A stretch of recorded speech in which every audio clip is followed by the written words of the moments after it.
quatrième vague que nous vivons actuellement, plus d'un an et demi après le début de l'épidémie, n'épargne aucune région, que ce soit dans l'Hexagone ou les Outre-mer, mais avec une situation aujourd'hui différente selon les territoires. Dans l'Hexagone, les régions qui restent les plus touchées sont PACA, la Corse, l'Occitanie, des régions touristiques à fort brassage avec des taux de dépistage élevés.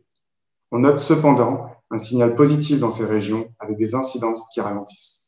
Notre vigilance reste par ailleurs entière sur tous les départements de l'Hexagone, notamment à l'approche de la rentrée scolaire et des retours au travail.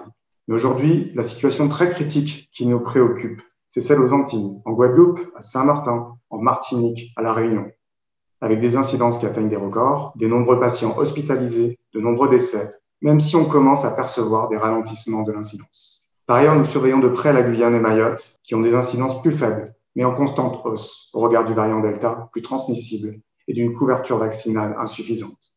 Disons-le, c'est la combinaison de l'accélération de la vaccination et différentes actions visant à limiter la transmission du virus qui peut avoir un impact important sur la progression de l'épidémie et sur les hospitalisations.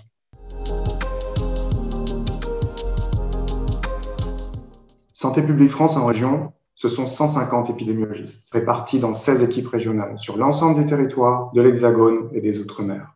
Des épidémiologistes au plus près du terrain, avec les agences régionales de santé, qui apportent une expertise et une aide à la décision pour les autorités locales. Une expertise menée avec les réseaux locaux de santé publique, les professionnels de santé libéraux, à l'hôpital, notamment les microbiologistes, les réanimateurs et aussi les équipes universitaires. Alors, comment Santé publique France surveille l'épidémie en région ? Tout d'abord, en menant des investigations de terrain avec les ARS pour caractériser, rompre les chaînes de transmission afin de limiter la diffusion du virus. Puis, en analysant chaque jour les données de surveillance, notamment des laboratoires de ville, de SOS Médecins, et des données provenant de l'hôpital et des EHPAD.